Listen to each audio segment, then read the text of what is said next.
दोस्तों स्वागत है आपका हमारे YouTube चैनल सबसे अनोखा सेंटर में। हम लोग अध्याय 14 की प्रश्नावली 14.2 को हल कर रहे थे। इस वीडियो में हम लोग प्रश्न 5 को हल करेंगे। तो प्रश्न 5 में कहा जा रहा है कि एक नगर की वायु में सल्फर डाइऑक्साइड का जो सांद्रण है वो भाग प्रति मिलियन में है। ठीक है। सो 30 दिनों तक सर्वेक्षण किया गया उस नगर में जो सर्वेक्षण किया गया वायु में जो सल्फर डाइऑक्साइड का सांद्रण था भाग प्रति मिलियन में 30 दिनों तक सर्वेक्षण किया। तो इस प्रकार से हमें 30 आंकड़े प्राप्त हुए। ठीक है। 30 दिनों तक सर्वेक्षण किया गया। ठीक है।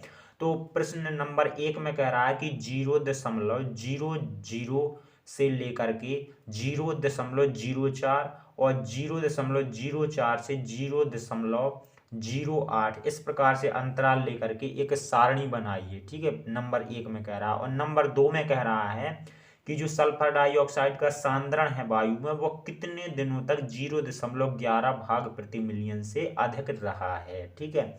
तो नंबर 1 में हमें सारणी बनानी थी। सो हमने एक कॉलम सल्फर डाइऑक्साइड का सांद्रण जो वायु में है उसे हेडिंग डाल करके एक कॉलम बना लिए। ठीक है।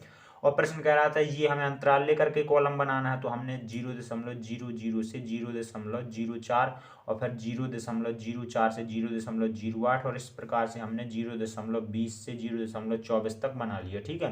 पहले हम लोग आंकड़ों में अधिकतम संख्या देख लेंगे और फिर उसी के अनुरूप हम लोग आखिरी का जो अंतराल है वो बनाएंगे 0.20 से 0.24। ठीक है।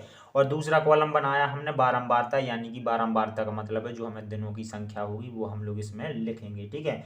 तो अब देखिएगा इस बारंबारता वाले कॉलम को हम लोग पूरा कर लेते हैं। तो यहाँ पर 0.04 से जो 0.0 से जो 0.4 का आंकड़ा है इसमें हम लोग देखेंगे कि कितने दिन आ रहे हैं। ठीक है। इनके बीच में कितनी संख्या इन आंकड़ों से हमें मिल जाएंगी उन्हें हम देखेंगे और फिर हम लोग यहाँ बारंबारता सारणी में भर देंगे। ठीक है।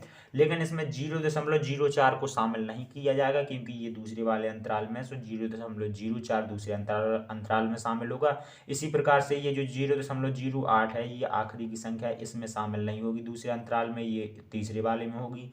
इसी प्रकार से तीसरे वाले अंतराल की ये संख्या इसमें शामिल ना होकर के ये चौथे में शामिल होगी। ठीक है। तो इस प्रकार से हम लोग पहले इस अंतराल में देखेंगे, बस 0.04 को इसमें इग्नोर करना है, इसे नहीं देखना है। ठीक है। और बाकी इनके बीच की संख्या और 0.0 भी को शामिल कर सकते हैं अगर होगा आंकड़े में तो। ठीक है। तो इनके बीच में हम लोग संख्या देख लेते हैं। देखिएगा सिंपल देखने का तरीका क्या है, आखिरी की संख्या हम लोग ले लेते हैं। इसमें 0 है, इसमें 4 है। सो 0 से 4 के बीच में हम लोग इसमें संख्या ढूंढ लेते हैं। तो एक देखिएगा ये रही, एक हो गई हमारी। ठीक है। और ढूंढते हैं तो ये हमारी ये रही 2 है, जो 3 और 2 है ये 0 और 4 के बीच में 2 है। ठीक है ना। तो इस प्रकार से ढूंढ रहे हैं। एक जी हो गई, एक जी हो गई हमारी। और इस प्रकार से यहाँ भी देख लेते हैं, यहाँ नहीं है, यहाँ पर एक है। ठीक है। यानी 3 हो गई हमारे पास में। और आगे चलते हैं तो एक यहाँ मिल गई, यानी कि 4 संख्या हमें इस अंतराल में मिल रही है। तो यहाँ पर बारंबारता हम सारणी में लिख देंगे, बारंबारता वाले कॉलम में 4। ठीक है। इसी प्रकार से 0.04 से 0.08 में ढूंढेंगे। इसमें इसे तो शामिल किया जाएगा, इसे शामिल नहीं किया जाएगा। ठीक है। तो इसमें हम लोग संख्या ढूंढेंगे तो इसमें हमें 9 संख्याएं मिलेंगी। और फिर हम लोग इस अंतराल में ढूंढेंगे तो इसमें भी हमें 9 संख्या मिल जाएंगी। ठीक है। और अब हम लोग इस अंतराल में ढूंढेंगे 0.12 से 0.16 में, तो इसमें हमें 2 संख्याएं मिल जाएंगी। और 0.16 से 0.20 में हमें 4 संख्याएं मिल जाएंगी।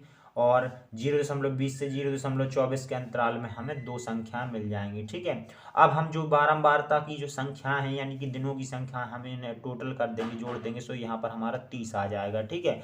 या फिर हमें प्रश्न में भी बोल रखा था कि 30 दिनों के आंकड़े ये दिए गए हैं, सो उसके हिसाब से भी हम यहाँ पर टोटल योग 30 लिख सकते हैं। ठीक है। तो पहला पॉइंट हमारा कंप्लीट हो जाता है जो हमें सारणी बनाने के लिए कहा गया था। ठीक है। यहाँ पर जो वर्गीकृत बारंबारता सारणी का मतलब है, वर्गीकृत का मतलब है जो ये आंकड़े इस प्रकार से दिए गए ना, वर्गीकृत करके गैपिंग के हिसाब से 0.0 से 0.04। ठीक है। इन्हीं के माध्यम से इन्हें वर्गीकृत बारंबारता बंटन सारणी कहा जाता है। ठीक है। अगर केवल इस प्रकार से संख्या होती यहाँ पर तो इसे फिर अवर्गीकृत बारंबारता बंटन सारणी कहा जाता है। ठीक है। तो यहाँ पर तो हमारी क्या है, वर्गीकृत है, ये वाले जो हमारे आंकड़े हैं ये वर्गीकृत हैं, इसलिए इसे वर्गीकृत बारंबारता बंटन सारणी कहा गया है।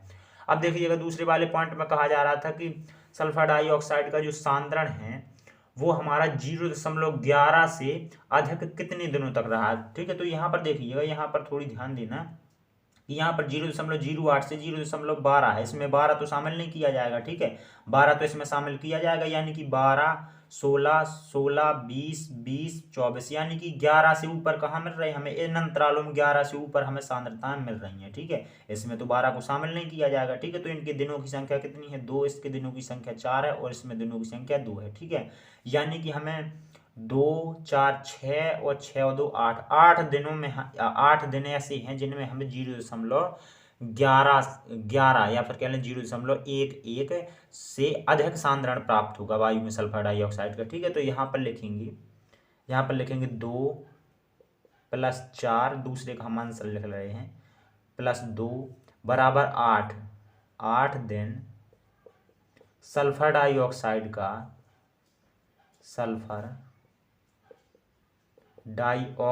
का